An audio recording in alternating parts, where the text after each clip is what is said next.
Hello guys, video अच्छी लगी हो तो लाइक कर दीजिएगा, चैनल सब्सक्राइब कर दीजिएगा। इस पार्ट की स्टार्टिंग में हमें दिखाया जाता है जब डेनियल को पता चलता है कि फासे किडनैप हो गई है तो वो अपनी सगाई छोड़कर सीधा वहां से चला जाता है। और थोड़ी देर बाद में जब वहां पर डॉक्टर क्वान आती है तो डेनियल वहां पर नहीं होता है, जिस पर कि वो काफ़ी ज़्यादा सैड होती है और रोती है।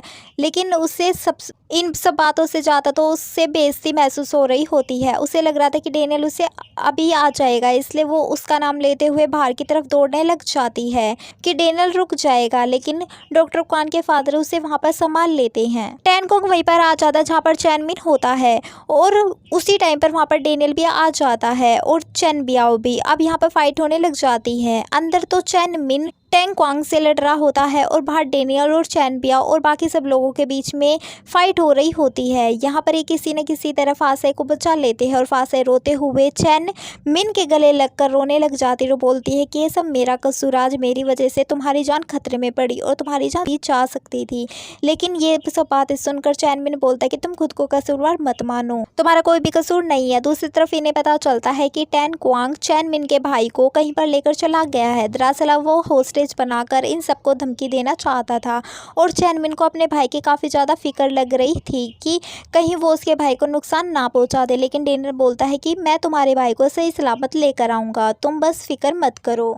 अब फासाए चैन मिंग को साइड में लेकर जाकर बात करती है। दरअसल टैन क्वांग ने उसे बता दिया था कि किस तरह से ब्लैक बुक निकलवाने के लिए चैन मिंग ने उसके फादर को टॉर्चर किया था और उसके फादर को हार्ट अटैक भी आ गया था।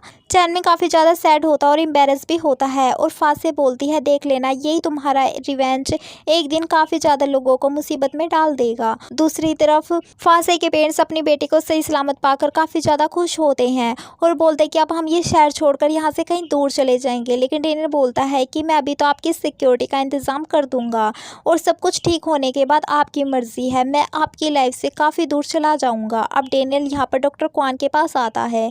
डॉक्टर क्वान उसे देखकर काफ़ी ज़्यादा सैड होती है और उसे देखकर रोने लग जाती है। डेनियल बोलता है कि आज तुम्हारा इंपॉर्टेंट दिन था और मैंने आज के दिन तुम्हें अकेला छोड़ दिया, प्लीज़ मुझे माफ़ कर दो। डॉक्टर क्वान बोलती है ठीक है, मैंने माफ़ किया, लेकिन अब हम सगाई नहीं सीधा शादी करेंगे और डेनियल का हाथ पकड़ लेती है।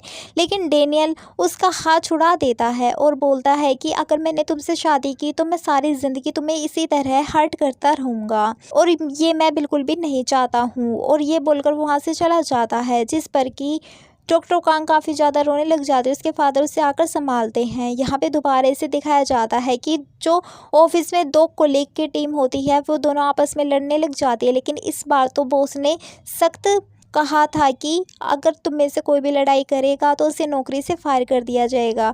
यहाँ पर इन फाय की एक फ्रेंड रोक नहीं पाती और वो उसे चाटा लगा देती है, जिस पर कि अब दोनों बिल्लियों की टीम में लड़ाई छिड़ जाती है और दोनों बिल्लियों की तरह लड़ने लग जाती है। यहाँ पर बॉस पाता है कि दो लड़कियाँ ही बार बार हर लड़ाई में पाती, इसलिए वो उन्हें फायर कर देता है। दूसरी तरफ हमें पीथप और नोप भी एक कपल बन चुके होते हैं। दरअसल नोप का पीथप पर कभी से क्रश था और अब नोप अपना लव कन्फेस कर देता है और ये दोनों भी एक कपल बन जाते हैं। दूसरी तरफ डेनियल को एक फुटेज भेजी जाती है जिसमें कि टैन क्वांग चैन मिंग के भाई को टॉर्चर कर रहा होता है।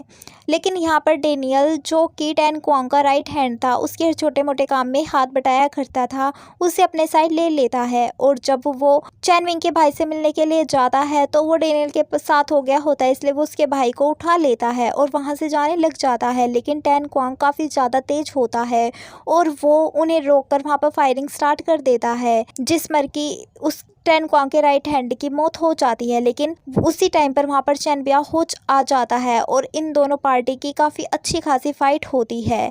लेकिन यहाँ पर किसी न किसी तरह चैन बियाओ चैन मिन के भाई को बचा लेता है और वहाँ से भागने में कामयाब हो जाता है।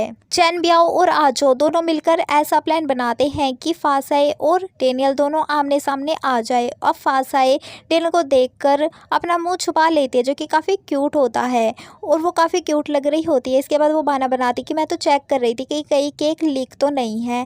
दरअसल आजो को फासाए के सिक्योरिटी गार्ड में अटेंड किया गया था और ये कहा गया था कि अगर तुम इसे एज ए सिक्योरिटी गार्ड नहीं लोगी तो मैं खुद ही तुम्हारा सिक्योरिटी गार्ड बनकर रहूँगा, जिस पर कि फांसी को एक्सेप्ट करना पड़ा था। अब जो 2 कॉलिंग निकाली गई थी वे सीधा डॉक्टर क्वान के पास आती है और बोलती है कि हमें कोई और नौकरी दिला दो, लेकिन डॉक्टर क्वान बोलती है कि तुम इसी लायक हो, और उन दोनों लड़कियों का काफ़ी खटी-खोटी सुनाती है। यहाँ पर डॉक्टर क्वान तो है ही ऐसी, उसकी तो फितरत ही बिल्कुल ऐसी है। अब ये दोनों लड़की भी डॉक्टर क्वान को उसकी औकात याद दिला देती है और उससे काफ़ी खड़ी-खोटी सुनाती है और बोलती है अच्छा हुआ डेनियल तुम्हें छोड़कर फांसाए के को चूज़ कर लिया, क्योंकि तुम्हारे पास तो दिल है ही नहीं, तुम तो रिश्तों में भी कैलकुलेट करती रहती हो, तुम बिल्कुल रोबोट हो। और ये बात सुनकर डॉक्टर क्वान काफ़ी ज़्यादा रोती है। अब ये दोनों लड़के वापस बॉस के पास आकर हाथ जोड़कर माफ़ी मांगती है और यहाँ पर फांसाए और फाये दोनों ही उन्हें माफ़ करती है और बॉस से बोलती है बॉस इन्हें सुधरने का एक मौका तो दे ही देना चाहिए, जिस पर बॉस मान जाते हैं। अब ये सभी जो बिल्लियां हैं वो दोस्ती कर कर खुश रहने लग जाती हैं। आजो जिसका एक बेटा था वो कोली को दिखाता है कि देखो ये मेरा बेटा है, और वो इसी के लिए टेडी बियर लेने के लिए एक शॉप पर कार को रोकता है और अंदर टेडी बियर खरीदने के लिए चला जाता है। लेकिन बाहर टैन कोंग के लोग आकर फांसाए को किडनैप करने की कोशिश करते हैं कि तभी वहाँ पर आजो आ जाता है और वो फांसाए को बचाने की कोशिश करता है, लेकिन वे लोग उसके ऊपर फायरिंग कर देते हैं और टेडी बियर नीचे गिर जाता है, जिसके साथ उसकी हालत काफ़ी ख़राब हो जाती है और वो लास्ट टाइम पे भी अपने बेटे की फ़ोटो देखता हुआ दम तोड़ देता है। सीन में हमें दिखाया जाता है कि गैंगस्टर की मीटिंग होती है, जिसमें कि सभी गैंगस्टर के हथियार बाहर रखवा दिए जाते हैं और सभी गैंगस्टर नहीं हथियार होते हैं।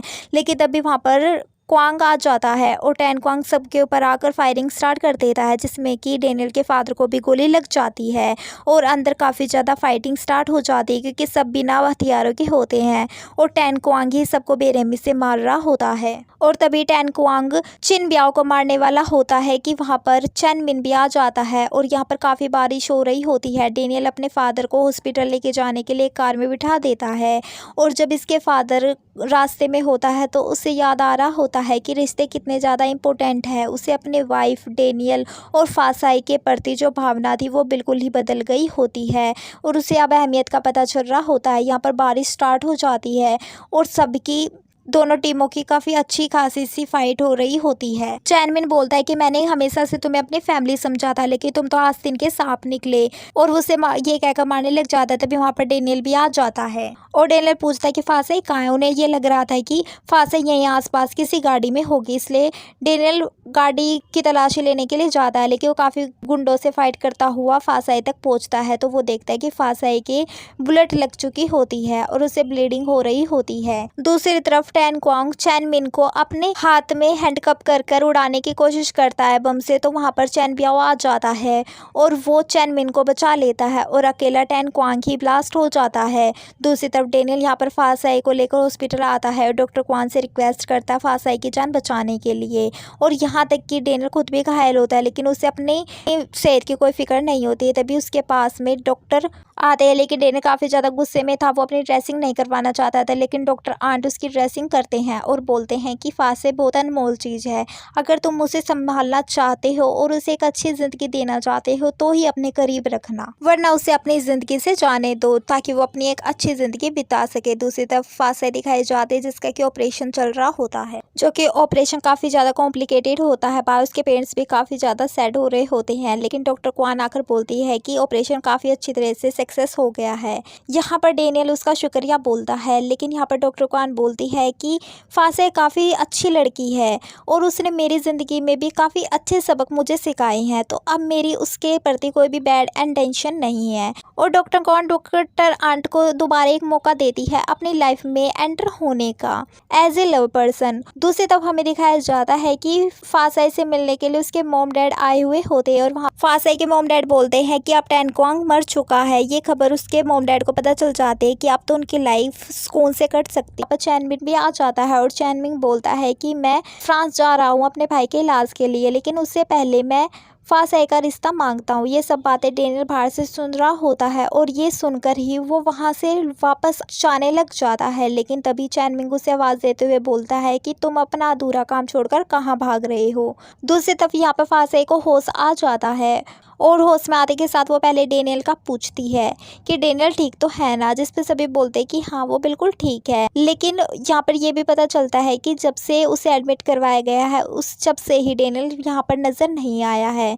और कुछ दिन के बाद चैनमिंग फासे से मिलने के लिए आता है और चैनमिंग बोलता है कि मैं कुछ ज़रूरी काम ख़त्म करने के लिए गया हुआ था, लेकिन अब मैं तुमसे प्रॉमिस करता हूँ कि तुम कभी भी डेनियल को मिस नहीं करूँगी। दूसरी तरफ हमें फासे की फ्रेंड दिखाई जाती है जो कि डिस्चार्ज के दिन फासे को काफ़ी अच्छी तरह से रेडी कर रही होती है कि कहीं कोई रिपोर्टर मिल गया तो फासे काफ़ी खूबसूरत दिखनी चाहिए। आखिरकार दोस्त तो ऐसे ही होने चाहिए। फासे ऑफिस जाती है तो बाहर ही काफ़ी ज़्यादा फूल पड़े हुए थे, जिस पर फासे सोचती है कि डेनियल आ गया है, लेकिन चैन बियाओ हाथ में गुलदस्ता लिए हुए फाये को प्रपोज कर देता है, जिस पर कि फासे सोचते हैं सब तो फाये के लिए। और वो कुछ सामान ले रह गया था तो वो गाड़ी में लेने के लिए आती है, तो जैसे पीछे मुड़ती है तो वहाँ पर डेनियल होता है और सभी लोग ऊपर चढ़े हुए होते हैं और फूल बरसाते हैं और बोलते हैं कि यही तो तुम्हारा सरप्राइज था, वरना फाये को तो चैन बियाओ कब का प्रपोज कर चुका है। और फ्लैशबैक का सीन दिखाया जाता है कि जब चैन मिन ने रिश्ता मांगा था तो वो अपने लिए नहीं बल्कि अपने यार यानी कि डेनियल के लिए मांगा था। और चैन मिन ने डेनियल को रोकते हुए बोला था कि